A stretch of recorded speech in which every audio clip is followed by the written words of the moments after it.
Hi friends, welcome to our channel. ఈరోజు మనం తమిళ్ లాంగ్వేజ్లో రిలీజ్ అయినటువంటి డెవిల్ మూవీ స్టోరీని డిస్కస్ చేద్దాం. Now let's start our video. ఉరుప్పడంగానే జోరున వర్షంలో ఒక ఆమె ఇంట్లో గట్టిగా అరుస్తూ ఏడుస్తూ ఉంది. సరిగ్గా అప్పుడే ఒకతను డెడ్ బాడీని లాక్కుంటూ తీసుకువెళ్తున్నాడు. మొత్తం బ్లడ్ మార్కలే అక్కడ. డెవిల్ అన్న టైటిల్ కార్డ్తో కట్ చేస్తే, ఇదిగో మీరు స్క్రీన్ మీద చూస్తున్నారు కదా, ఇతని పేరు రోషన్. అలాగే మూవీలో మన హీరోయిన్ అయినటువంటి పూర్ణ గారు అలియాస్ హేమ వచ్చేసి ఏమైందో ఏమో తెలియదు కానీ కళ్ళలో నీళ్లు పెట్టుకొని బాధతో కార్ డ్రైవ్ చేసుకుంటూ వస్తుంది. తను కంగారుగా కార్ డ్రైవ్ చేసుకుంటూ వస్తుంటే రోడ్డు పక్కన ఒక వ్యక్తి కొంచెం విచిత్రంగా కనిపిస్తాడు. ఇంకొంచెం కార్ ముందుకు వెళ్ళిన తర్వాత కూడా ఆ వ్యక్తి మళ్ళీ కనిపించడంతో, ఏంటి ఇంతకు ముందే కదా అక్కడ ఉన్నాడు, మళ్ళీ ఇక్కడ ఉన్నాడేంటి అని తనకేమీ అర్థం కాదు. ఇంకా కొంచెం ముందుకు వెళ్ళిన తర్వాత మళ్ళీ అతను కనిపిస్తాడు 3 సార్లు. అసలు నాకెందుకు ఇలా అవుతుంది అని ఆలోచిస్తూ డ్రైవ్ చేస్తున్న సమయంలోనే నేరుగా ఒక బైక్కి డాష్ ఇచ్చేస్తుంది.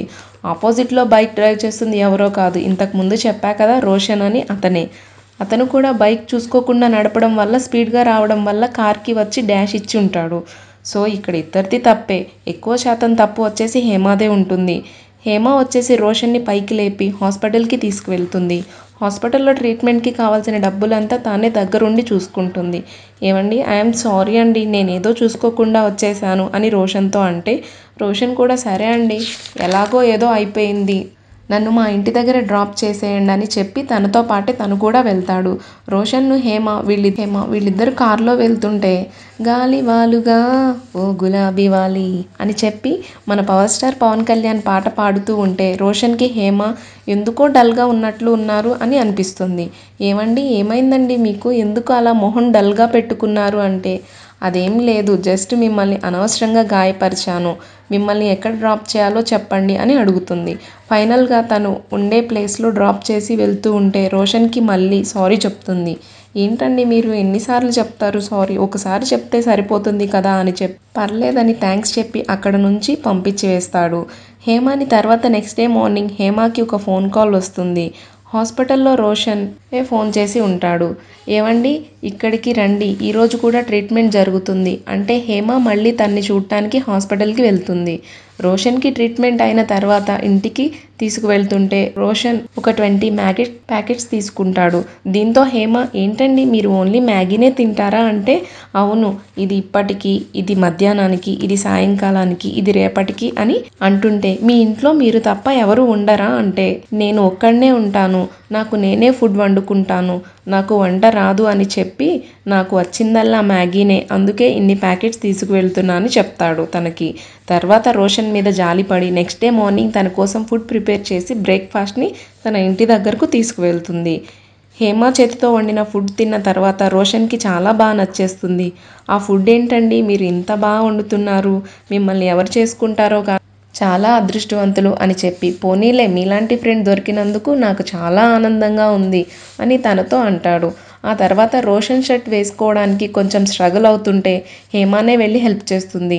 రోషన్ షర్ట్ బటన్స్ హేమానే పెడుతుంటే రోషన్కి తెలియకుండానే తన మీద ఫీలింగ్స్ కలుగుతాయి. ఇది అర్థం చేసుకున్న హేమ వచ్చేసి అక్కడి నుంచి వెళ్ళిపోతుంది. వెళ్ళిపోయి నెక్స్ట్ డే తనకి ఫోన్ చేసి, ఏంటండి మీరు, ఏదో అనవసరంగా తెలియకుండా మిమ్మల్ని యాక్సిడెంట్లో గాయపరిచాను, హాస్పిటల్ బిల్ కూడా నేనే పే చేశాను, ఇక మీదట నేను మిమ్మల్ని చూడటం కానీ మీరు నన్ను చూడటం కానీ జరగకూడదు అని ఫోన్ పెట్టేస్తుంది. తనకి ఫోన్ చేసి మాట్లాడి, అప్పటికే రోషన్ నాకు బయటికి వెళ్ళాలి అని ఉంది, మీరు రాగలరా అని అడుగుతాడు. హేమాని దాంతో నేను రాను అని కోపంతో ఫోన్ పెట్టేసినప్పటికీ తర్వాత తన మీద జాలిపడి తన దగ్గరికి వెళ్ళి ఐఎమ్ సారీ అని చెప్పి ఇద్దరు కలిసి హోటల్కి వెళ్తారు. హోటల్లో ఫుడ్ తింటూ ఉంటే హేమ వచ్చేసి, రోషన్ మీకు అమ్మా నాన్న లేరా అని అడిగితే, నా చిన్నప్పుడే మా అమ్మ చనిపోయింది, ఇప్పుడు నాకున్నదల్లా స్టెప్ మదరే అని చెప్తాడు. రోషన్ అలాగే హేమ వీరిద్దరూ కలిసి ఆ తర్వాత కారులో వెళ్తూ ఉంటే సడన్గా కార్ టైర్ పంచర్ అవుతుంది. రోషనే దగ్గర ఉండి మరి కార్ టైర్ చేంజ్ చేసి ఇంటికి తీసుకువెళ్తాడు. ఇంటికి వెళ్ళిపోయిన తర్వాత ఇద్దరు హ్యాపీగా కాఫీ తాగుతారు. ఇద్దరు కలిసి చెస్ ఆడుతూ ఉంటే రోషన్ మీద మెల్లమెల్లగా హేమకి ఫీలింగ్స్ రావడం స్టార్ట్ అవుతాయి. దాంతో అక్కడ నుంచి రోషన్కి చెప్పకుండా వెళ్ళిపోతుంది. వెళ్ళిపోతూ తన కర్చీఫ్ మర్చిపోవడంతో తిరిగి తీసుకోవడానికి రోషన్ దగ్గరికి వస్తే రోషన్ తనతో అప్రోచ్ అవ్వడానికి ట్రై చేస్తాడు. దాంతో హేమ రోషన్ని కొట్టి కోప్పడి అక్కడి నుంచి వెళ్ళిపోతుంది. నెక్స్ట్ డే రోషన్ హాస్పిటల్లో తన హ్యాండ్కి కట్టిన కట్టు రిమూవ్ చేస్తుంటే హేమ అక్కడికి వచ్చి ఐఎమ్ సారీ, నేను నీ మీద అనవసరంగా చేయి చేసుకున్నాను, నాకు ఇప్పుడు బాధగా ఉందని చెప్పి తనతో అంటుంది. ఆ తర్వాత రోషన్ అండ్ హేమకి వీళ్ళిద్దరి మధ్య రిలేషన్షిప్ ఏర్పడుతుంది. డిఫరెంట్ ప్లేసెస్కి వెళ్తారు. అన్నీ బాగానే ఉన్నాయి. ఒకరోజు హేమ తనకి పెళ్ళైన దాన్ని గుర్తు తెచ్చుకుంటుంది. యాక్చువల్లీ ఏం జరుగుతుందంటే ఫ్లాష్ బ్యాక్ ఓపెన్ అవ్వగానే హేమకి పెళ్లి చూపులు. హేమని చూడటానికి వచ్చిన అతని పేరు ఎలెక్స్. పెళ్లి చూపులు సక్సెస్ఫుల్గా కంప్లీట్ అయిపోతాయి.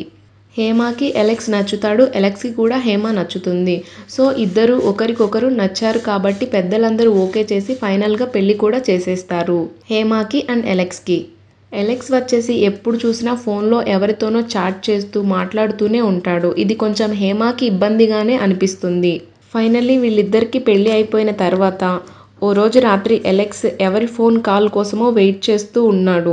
ఇది హేమ గమనించినప్పటికీ పెద్దగా తనని క్వశ్చన్ చేయదు. ఆ తర్వాత వీళ్ళిద్దరూ ఒకరితో ఒకరు మాట్లాడుతున్న సమయంలో ఎలెక్స్కి ఫోన్ కాల్ రావడంతో అర్జెంటుగా వెళ్ళాలి అని చెప్పి నువ్వు ఒక్కదానివే పడుకో అని చెప్పి అక్కడి నుంచి కంగారుగా డ్రెస్ చేంజ్ చేసుకొని వెళ్ళిపోతాడు.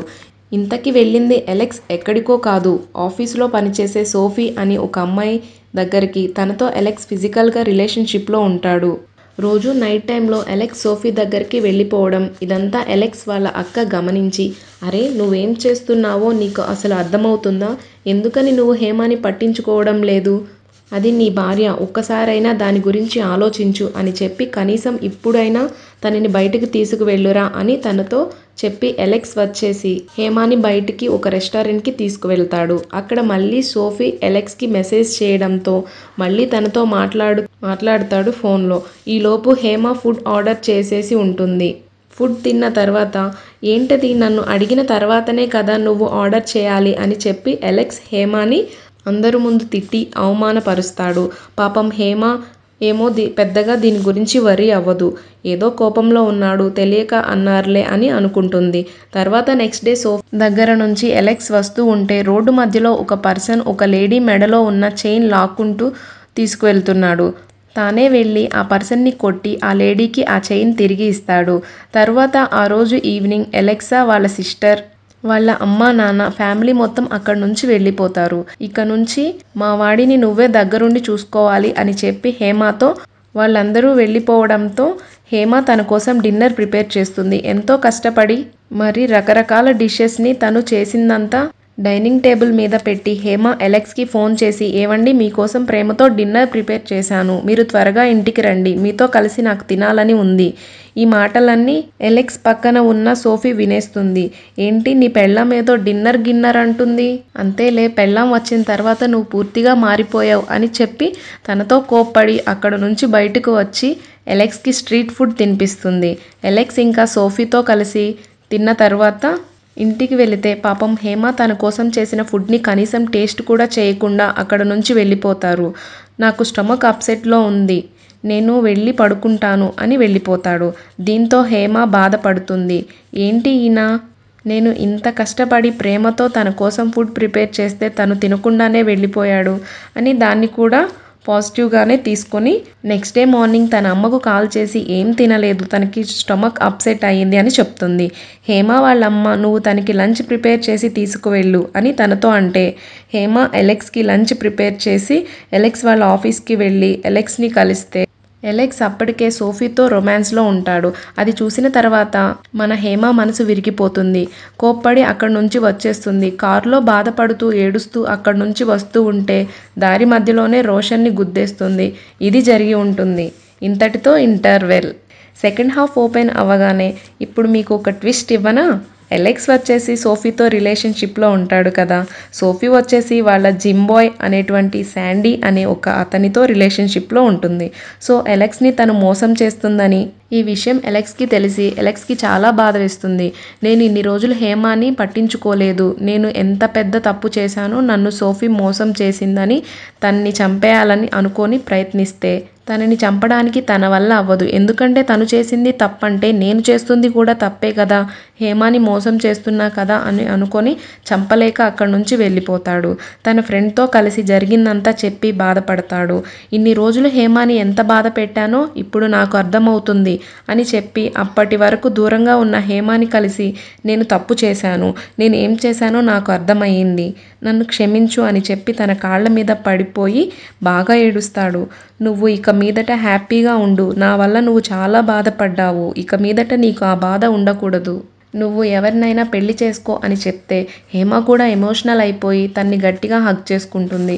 నాకు కొంచెం టైం ఇవ్వు, నేను ఆ సోఫీ మాయలో పడి మొత్తం చేంజ్ అయిపోయాను, నన్ను నేను ఇప్పుడే అర్థం చేసుకుంటున్నాను అని చెప్పి నేను ఇక మీదట నిన్ను చాలా బాగా చూసుకుంటాను అని చెప్పి అలెక్స్ హేమకి ప్రామిస్ చేస్తాడు. అప్పటి నుండి అలెక్స్ అండ్ హేమ వీళ్ళిద్దరూ ఫిజికల్గా కూడా కలుస్తారు, హ్యాపీగానే ఉంటారు. అంతా బాగానే ఉంది. సడన్గా హేమ వచ్చేసి రోషన్ గురించి ఆలోచించి రోషన్ దగ్గరికి వెళ్ళి మనం ఇన్ని రోజులు కలిసి తిరిగాము, ఇక మీదట మన ఇద్దరం ఒకరిని ఒకరు కలుసుకోకూడదు, నేను నా భర్తతో హ్యాపీగా ఉంటాను, నన్ను బాగా చూసుకుంటాడు అని నమ్మకం నాకు ఉంది అని రోషన్తో చెప్పి అక్కడ నుంచి వెళ్ళిపోతుంది. దీంతో రోషన్ కూడా అంతవరకు తనకి చిన్నప్పటి నుంచి అమ్మ లేకపోవడంతో సడన్గా ఒక అమ్మలాగా ప్రేమించే మనిషి రావడంతో హేమ మీద ఫీలింగ్స్ పెంచుకొని ఉంటాడు కదా. అయితే తను దూరం అవుతుంది అంటే చాలా బాధేస్తుంది అతనికి. ఆ తర్వాత 10 రోజులు అలెక్స్ అండ్ హేమ వీళ్ళిద్దరూ కలిసి డిఫరెంట్ ప్లేసెస్కి వెళ్తారు, హోటల్స్కి వెళ్తారు, సినిమాస్కి వెళ్తారు, ఇద్దరూ బాగానే ఉంటారు. ఆ రోజు భారీ వర్షం, నైట్ టైంలో అలెక్స్ అండ్ హేమ పడుకొని ఉంటే హేమకి ఫోన్ కాల్ వస్తుంది. అది ఎవరి నుంచి అంటే రోషన్ నుంచి. అలెక్స్కి ఈ విషయం తెలిస్తే ఎలా రియాక్ట్ అవుతాడో అని చెప్పి తను వాష్రూమ్లోకి వెళ్ళి రోషన్తో మాట్లాడుతుంది. ఏంటి రోషన్ ఈ టైంలో కాల్ చేసావు, అయినా నీకు ముందే చెప్పా కదా మన ఇద్దరం ఇక మీదట కలవకూడదు, మాట్లాడకూడదు అని చెప్పాను కదా అంటే రోషన్ ఇప్పుడు నేను మీ ఇంటి ముందే ఉన్నాను, నేను నిన్ను చూడాలనుకుంటున్నాను, వెంటనే రా అని అక్కడికి పిలుస్తాడు. హేమ ఇంకా భయంతో అలెక్స్ నిద్ర లేస్తే ఏంటి పరిస్థితి అని డోర్ దగ్గరికి వెళ్ళి చూస్తే రోషన్ బయట తన కోసం వెయిట్ చేస్తూ. తర్వాత రోషన్ హేమతో నేను ఇక్కడి నుంచి వెళ్ళిపోతున్నాను, చివరిసారిగా నిన్ను ఒకసారి చూసి వెళ్దామని వచ్చాను, చూసి వెళ్ళిపోతాను అని తనతో అంటాడు. సరే వెళ్ళు అని హేమ చెప్తున్నా కూడా వెళ్ళడు, ఇంకా కొద్దిసేపు నిన్ను చూసి వెళ్ళిపోతాను అని అంటున్నాడు. సరిగ్గా అప్పుడే అలెక్స్ నిద్ర లేచి హేమ దగ్గరికి వస్తాడు. హేమని చూడగానే తన ప్రక్కన ఉన్న రోషన్ అలెక్స్ రావడం గమనించి పక్కకు వెళ్ళిపోతాడు. ఎవరూ కనిపించకపోవడంతో ఏంటి హేమ ఒక్కదానివే ఇక్కడ ఏం చేస్తున్నావు అని చెప్పి అలెక్స్ వర్షం పడుతుంది కదా అని చెప్పి హేమని లోపలికి తీసుకువెళ్తాడు. ఆ తర్వాత వీళ్ళిద్దరూ నిద్రపోతుంటే సడన్గా హేమకి మళ్ళీ రోషన్ కనిపిస్తాడు. బయట డోర్ లాక్ చేసేశారు, డోర్ లాక్ ఓపెన్ చేయి, నేను బయటికి వెళ్ళిపోతాను అంటే కొంచెం కూడా శబ్దం రాకుండా హేమ అలెక్స్కి అస్సలు వినిపించకుండా అక్కడ నుంచి బయటకు వచ్చి అలెక్స్ లాక్ చేసిన డోర్ని ఓపెన్ చేసి రోషన్ని అక్కడ నుంచి వెళ్ళమంటుంది. దీంతో రోషన్ వచ్చేసి చివరిసారిగా నిన్ను ఒకసారి హగ్ చేసుకొని వెళ్ళిపోతా అని చెప్పి తన్ని హగ్ చేసుకుంటూ ఉంటే యాక్చువల్లీ రోషన్ బెడ్రూమ్కి రావడం అలెక్స్ చూసి ఉంటాడనమాట. వీరిద్దరూ ఇక్కడ ఏం చేస్తున్నారని వచ్చి చూస్తే రోషన్ అండ్ అలాగే హేమ వీళ్ళిద్దరూ హగ్ చేసుకొని ఉంటారు. దీంతో అలెక్స్కి చాలా కోపం వస్తుంది. హేమతో ఏంటి, హేమ ఏం చేస్తున్నావు అని చెప్పి హేమ మీద కోప్పడి రోషన్ని చంపేస్తా అని చెప్పి కత్తి తీసుకొని తన్ని చంపడానికి వెళ్తే వీళ్ళిద్దరి మధ్య పెద్ద గొడవ. ఫైనల్లీ గొడవలో రోషన్ అండ్ అలెక్స్ని చంపేస్తాడు. దీంతో హేమ గట్టిగా అరిచి ఏడుస్తుంది అనమాట. ఏంటి రోషన్ నా లైఫ్ స్పాయిల్ చేయడానికి ఇక్కడికి వచ్చావా, నీకు నేను ఫస్టే చెప్పా కదా ఇక్కడ నుంచి వెళ్ళిపో అని, నువ్వు వినిపించుకోలేదు, ఇప్పుడు చూడు నువ్వు ఏం చేశావో అని తన మీద కోప్పడి గట్టిగా ఏడుస్తుంది. బయట ఏమో భయంకరమైన వర్షం. రోషన్ అలెక్స్ బాడీని లాక్కుంటూ తీసుకువెళ్తాడు. మొత్తం రక్తం మరకలే. ఇప్పుడు గుర్తొచ్చిందా ఫస్ట్ చాట్ ఉందే, అదే మొదట్లో చెప్పా కదా, అదే ఇది. తర్వాత రోషన్ వచ్చేసి హేమతో నువ్వు ఏం కంగారు పడకు, నీకు అన్నీ నేను చూసుకుంటాను, ఇక మీద మన ఇద్దరం పెళ్లి చేసుకొని హ్యాపీగా ఉందాం, నేను అన్ని ఏర్పాట్లు చేసేశాను, ఈ శవాన్ని బయటికి తీసుకువెళ్ళి ఒక ప్లేస్లో పడేద్దాం అని చెప్పి తనతో మాట్లాడుతుంటే హేమకి ఏం అర్థం కాదు, షాక్లో ఉంటుంది. మొత్తం బాడీ అంతా ప్యాక్ చేసి హేమ ఇంటికి వెళ్ళి నా థింగ్స్ అన్నీ తీసుకొని వచ్చేస్తాను, మన ఇద్దరం కలిసి ఇక్కడ నుంచి వెళ్ళిపోదాం, బాడీని పడేసి ఇక్కడే ఉండు, నేను వస్తా అని చెప్పి అక్కడ నుంచి వెళ్ళిపోతాడు. రోషన్ ఇంట్లో నుంచి వెళ్ళిపోయిన తర్వాత హేమ అలెక్స్ బాడీ దగ్గర క్యాండిల్ అంటించి ప్రేయర్ చేస్తుంది. సరిగ్గా అప్పుడే వాళ్ళ పేరెంట్స్ అక్కడికి వస్తారు. వాళ్ళు శవాన్ని చూడగానే ఇంకా ఒక్కసారిగా కృంగిపోయి భయపడిపోతారు. ఏంటిది, ఎవరిది ఈ శవం, నువ్వు అలెక్స్ని చంపేశావు కదా అని చెప్పి హేమాని కొడుతూ ఎమోషనల్ అవుతూ హేమాని ఎందుకే నువ్వు ఇలా చేశావు అని తన్ని గట్టిగా హగ్ చేసుకుంటున్నారు ఏడుస్తూ. ఆ తర్వాత తను గృహ కోల్పోతుంది. కళ్ళు తెరిచి చూస్తే అంతవరకు వాళ్ళ పేరెంట్స్ వచ్చింది అంతా తనకి వచ్చిన డ్రీమ్ అనమాట. శవాన్ని చూస్తే శవం మెల్లగా గాల్లో తేలుతూ ఉంటుంది. అది చూడగానే హేమ భయపడిపోతుంది. తర్వాత అక్కడ నుంచి వెళ్ళిపోవాలి అని చెప్పి భయంతో కారులో రోషన్ వాళ్ళ ఇంటికి వెళితే రోషన్ అప్పటికే ఒక లెటర్ రాసి అక్కడ నుంచి వెళ్ళిపోతాడు. నన్ను క్షమించు, ఈ పరిస్థితుల్లో నిన్ను ఒంటరిగా వదిలి వెళ్ళడానికి నాకు బాధగానే ఉంది. కానీ నాకు తప్పడం లేదు. నాకు ఒక ఫ్యూచర్ ఉంది. పోలీసులకి ఈ విషయం తెలిస్తే ముందు నన్నే పట్టుకుంటారు అని చెప్పి నన్ను క్షమించు, నేను నీకు ద్రోహం చేశాను అని ఆ లెటర్లో ఉంటుంది. దాన్ని చూసిన తర్వాత హేమ మనసు ఇంకా విరిగిపోతుంది.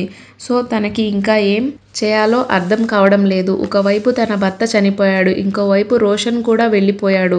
అక్కడ నుంచి లెటర్ రాసి రోడ్డు మీద అలా నడుచుకుంటూ వెళ్తుంటే తనకి సడన్గా శవం కనిపిస్తుంది. ఇంతకుముందు అలెక్స్ శవంలానే ఉంటుంది. తర్వాత తను స్పృహ తప్పి కింద పడిపోతుంది. కొంతమంది అఘోరాలు తనని చూసి తన్ని శ్మశానంలోకి తీసుకువెళ్ళి క్షుద్ర పూజలు చేస్తుంటారు. అప్పటికే హేమాని డెవిల్ చాలా భయపెట్టి ఉంటుంది కదా. ఇప్పుడు సడన్గా పైకి లేచి చూస్తే తన కళ్ళ ముందు ఒక పిచ్చివాడు కనిపిస్తాడు. తనతో జరిగిందంతా చెప్తుంది. ఇతన్ని హేమాకి లింక్ ఏమిటంటే ఇంతకుముందు అలెక్స్ సోఫీని కలిసి ఇంటికి తిరిగి వస్తుంటే దారి మధ్యలో ఒక లేడీ చైన్ లాక్కొని తీసుకొని వెళ్తుంటే అతన్ని కొట్టి ఆ చైన్ని మళ్ళీ ఆ లేడీకి తిరిగి ఇప్పించాడు కదా. అప్పుడు ఈ పిచ్చివాడు అతన్ని చూసినాడు. అండ్ అలెక్స్ కూడా ఇతనిని చూసి కొంత డబ్బులు ఇచ్చి వచ్చి ఉంటాడు. ఇప్పుడు హేమ ఆ అఘోరాలో ఉన్న అతన్ని చూసిన తర్వాత తనకి జరిగిందంతా చెప్పి ఏం చేయాలో నాకు అర్థం కావడం లేదు, నాకు బ్రతకాలని లేదు అంటే ఆ డెవిల్ తనకి ఒక వరం ఇస్తాడు. వెళ్ళి నీ భర్తను నువ్వు కాపాడుకో అని చెప్పి అంటే తనని ప్రెజెంట్ నుంచి మళ్ళీ పాస్ట్కి తీసుకువెళ్తాడు. రోషన్ అలెక్స్తో గొడవ పడుతున్న టైంకి అలెక్స్ని రోషన్ చంపబోతుంటే హేమానే చంపకుండా కాపాడుతుంది. దాంతో అలెక్స్ అండ్ హేమ వీళ్ళిద్దరి మధ్య ఉన్న ప్రేమను చూసి రోషన్ అక్కడి నుంచి వెళ్ళిపోతాడు. తను వెళ్ళిపోయిన తర్వాత అలెక్స్ కూడా తనను అవాయిడ్ చేసినందుకే తను ఈ తప్పు చేసింది అని చెప్పి తను కూడా యాక్సెప్ట్ చేసి హేమాని గట్టిగా హగ్ చేసుకుంటాడు.